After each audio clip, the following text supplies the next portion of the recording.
درود شنوندگان گرامی.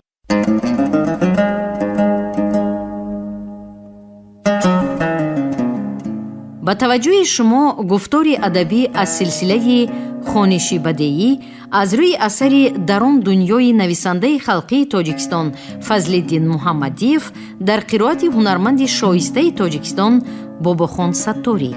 آغاز گفتار 25.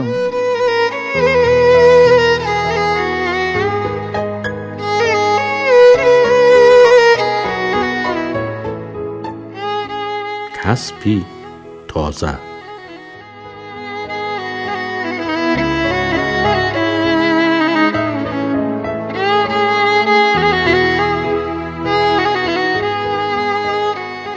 صبحیدم 5 می مرا سید عبدالله کوشک بیدار کرده گفت که در خیزت بیمار جان میکند. از حولی منزل گرفته ما تا سر کوچه خیمه های رنگارنگ راز کرده بودند.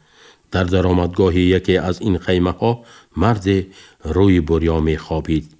زنی چادر پوش در سر مرد نشسته فیق فیق گریه می کرد. دلی بیمار کیها از کار مانده بود. زود از سر بیمار برخاستنی مرا دیده زنک فریاد دلخراشی برآورد. در سکونت سحرگاه فریاد او بسا دهشت انگیز بود. چی شده است؟ چطور احوالش؟ پرسید سید عبدالله. دیر شده است، خدا رحمتش کند. احوال قاری مشرف دینه چندان سبک نبود. دردی شکم در 2 روز گذشته او را تمام بیمدار کرده بود. من از مرگ حاجی بیگانه به تشویش افتاده به سر بارین همسفر پیر تافتم. از طعام ناباب پرهیز کردنش را تکرارا تأکید نمودم. با سید عبدالله کوشک نیز صحبت دور و دراز کرده او را به پزانیدن خوراک الهیده برای بیمار راضی کنانیدم. ما اکنون با لباس خود می گشتیم و حاجیان دیگر ما را از توپی هایمان شناخته هم گپ می شدند. همراه اسرافیل در رسته تاجیران سیر و گشت می کردیم که یکی از هموطنان سابق سلام داده پرسپاس کرد و هر دویمان را به گوشه کشاله کرده گفت 1 ساعت خریدم، همین را یک می دیدید؟ ما ساعت ساز نیستیم کو؟ حیران شدیم ما. ساعت ساز بودن شرط نه، هم تو بینید می شود. مرد از بغل کیسه‌اش ساعت طلایی مردانه را برآورده و دستی ما داد. اسرافیل به هر طرفی آن ذهن می ماند.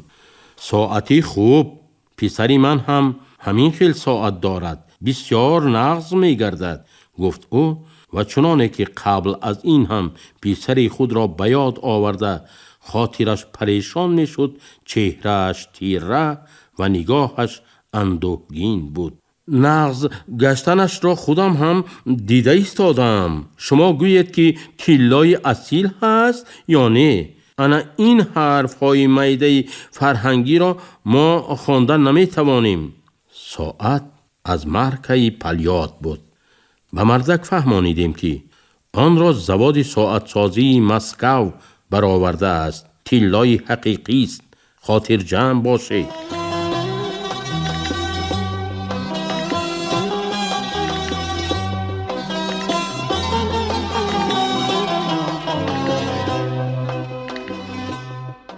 گروهی ما را یکی از سابق مهاجران عبدالله فتحی نمنگانی و مهمانی دعوت کرد. به خیمه او رفتیم. دسترخوان گشاده آب و میوه، نان و چای آوردند. عبدالله فتحی دادر و برادرانش را شناسانید. قاریکه هر یکی ما را به میزبانان علاهیده شناس کردند. برادر میزبان که در پهلوی من می نشست با افتخار گفت که پسری کلانی او طیاره‌ران است. پسری خردیش عبدالعزیز آموزشگاه پلیس را همین سال تمام می کند. من گفتم که پدری چنین فرزندان قابل باید خوشبخت باشد. الحمدلله، شکر بیشمار به درگاهش، گفت او و کمی توقف کرده بدون رابطه با آنچه قبل از این گفته می شد پرسید: خوش، در مملکت شما مبارزه به مقابل خرافات چطور است؟ بد نیست. در جایی که عمارت نو می سازند، باقی مانده های عمارت فرسوده را عادتاً رفته می پرتایند. اشعار نظامی و بیدیل و سعدی و نوایی چیزی نادرکار نیست کو؟ ببخشید، ولی این گپ شما هم نو نیست. کی گفت که آثار سعدی و نوایی و دیگر بزرگان گذشته ما باقی مانده های نالازمی است؟ کی گفت که اشعار آنها خرافات است؟ در مملکت شما همین طور میپنداشتند. تاجیکان مقاله دارند: من از آسیاب آمدم، تو میگویی که دل خالی. فریفته دروغ شدن کس ممکن، اما نخواد که 10 سال گذرد و درباره حیات سابق وطن خود حقیقت را فهمیدن اینقدر دشوار باشد. سوال میزبان را به قارئکه تکرار کردم.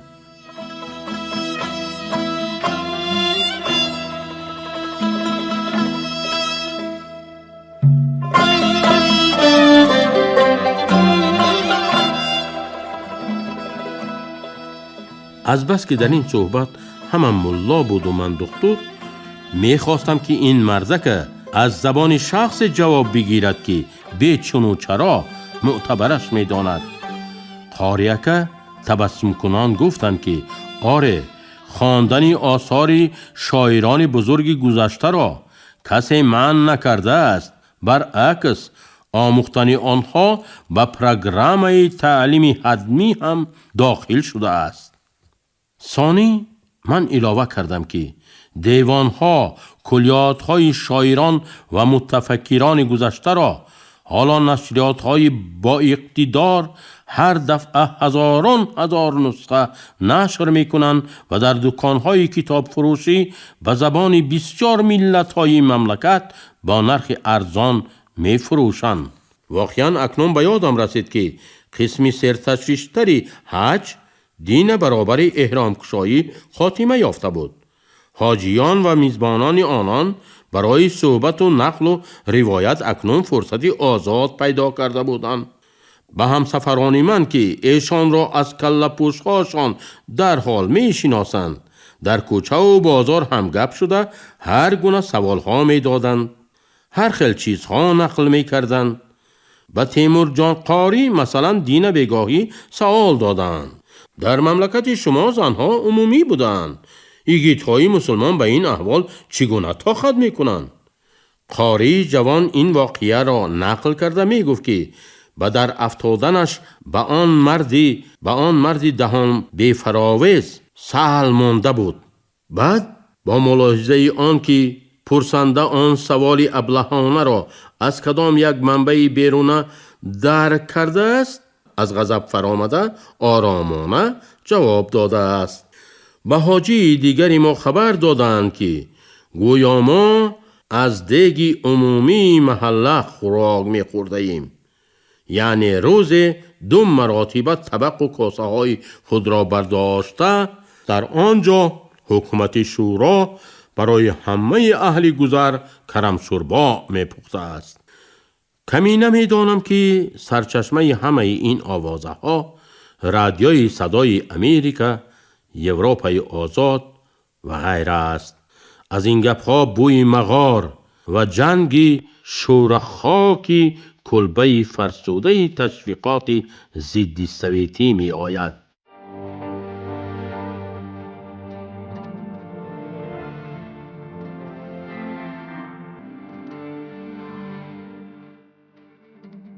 چندی پیش در مسکو پروتکل‌های کمیته عدلیه سویت شتات‌های متحده امریکا نشر شده بود. هنوز ماه‌های فوریه و مارس سال 1919 ادیب ترقی پرور جان رید، زن او لوئیز ریموند رابیس و دیگر امریکایی‌های به روسیه سویتی سفر کرده را در زیر استنطاق مجبور می‌کردند که به گازیت و رادیو برآمد کرده بگویند که در مملکت سویت‌ها زنها عمومی شدند، همه از یک دک آش می‌خورند، در تگ یک کورپه می‌خوابند و غیره و هاکذا. آره، این گپ ها همگی کهنه و مغار زدند، لیکن همینش علم می کند که صدای امریکا در برنامه های روسیش این قبیل خبرهای آشکارا ابلهانه را کیها باز نمی شنواند، اما به زبان فارسی همچنان جار می کشد و چنانه که از این دیروزه صحبت ها معلوم می گردد به زبان عربی هم می شنوانیده است.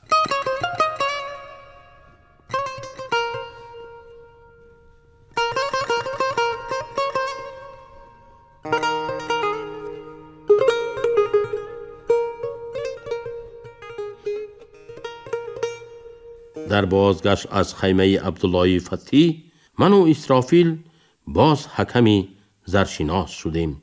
شخص یک جفت دستمانه طلایی زنانه را که با نینک‌های یاقوت و الماسیش تقریباً 70-80 گرم وزن داشت به ما نشان داده التماس کرد که حرف و رقم‌های محک آن را خوانده چگونه طلا بودنش را گفته دهیم. اسرافیل این وظیفه را به خوبی اجرا نمود و صاحبی دستمانه از خریدش خاطر جمع شده ما را دعاگویان دور شد. هنگام خوراک پیشینی در سر دسترخوان از سوال و وبال سخن می رفت که گفتم من و داملا اسرافیل هم 2 روز این جانب از ثواب بهره‌ور می شویم.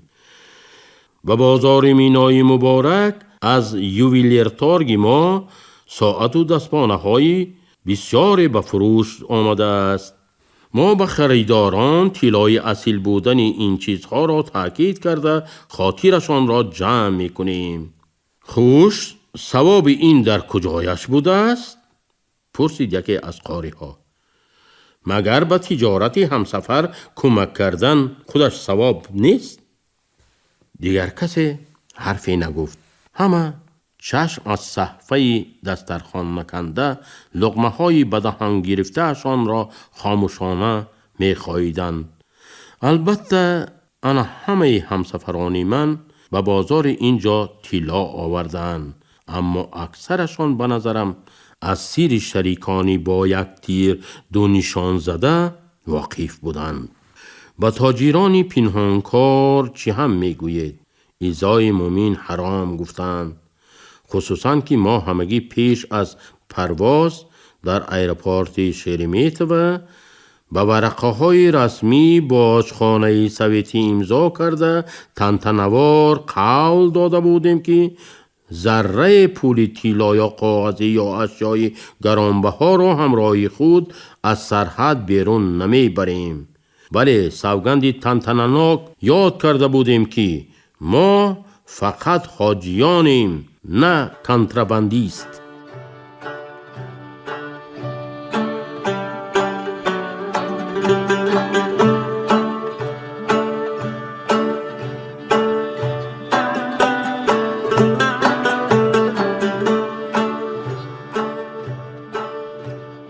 دم کمینه به درون افتاده است. به این حادثه تا اندازه خودم گناهگارم. من خودبین عزت نفسم کاهید گفته به خادمی باشخانه چطور فریاد کرده بودم. وی فاتپریانکه های کاغذ پیش را سنجیده وظیفه مقرری خود را ادا می نمود. من باشم این را به قدر و قیمت خود تحقیر دانسته به سرش داد زدم که من دکتر سویتی هستم. گویا چی درجه سویتی بودن آدم را در پیشانیش نقش کردن ممکن باشد. اگر در ایرپورت به آن طریقه مهمدانایی نمی کردم، شاید خلطه و چمدان و کیسه و کفش و محسی های وسیع و با حلاوت بعض همسفران را درست‌تر می دیدن. ارواح زند انعنه‌های شخ شده مانده را. آخر به این هم خادمان میلیتسیا، عدلیه و دیگر مؤسسه های به این مانندی ما به خاطر عزت اعتقاد دینی مردم به خادمان دین با نظری از حد زیاد احترام کارانه نگاه میکنند. دین مسئله بسیار نازک گفته.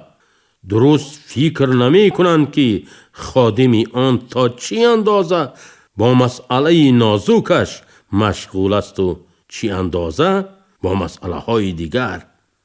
خیر، مشتی که بعد جنگ به یاد آمد باید به سر خود زد. همه این از کم تجربگی است. آدمیزاد تا دمی واپسین از کم تجربگی نالد هم عیب نیست.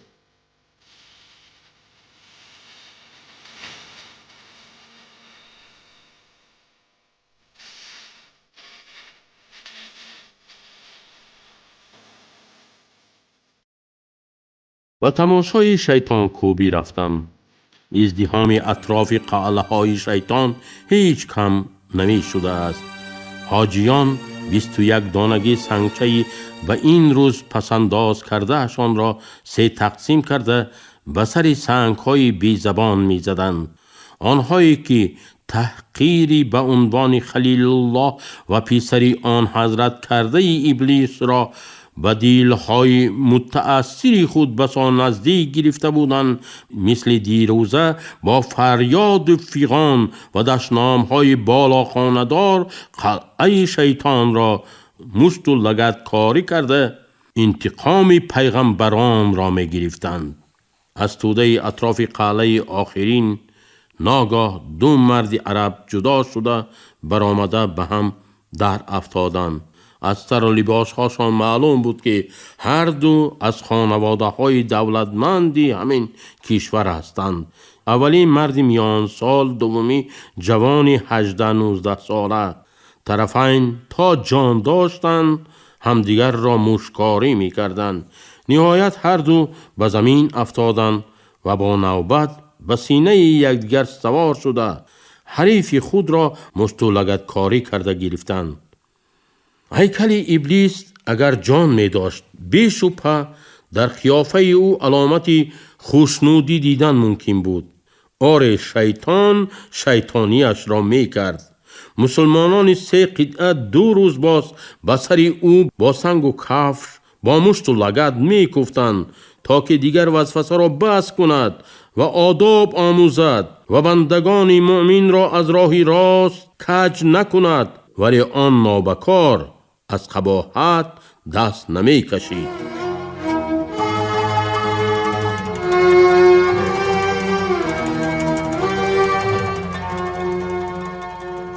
شنوندگان گرامی، شما گفتاری ادبی را از سلسله خوانش بدیعی از روی اثر درون دنیای نویسنده خلقی تاجیکستان فضل‌الدین محمدی شنیدید. راوی هنرمند شایسته تاجیکستان باباخان ستاری، کارگردان شیرعلی نغزلی، محرر عابدجان سیدزاده.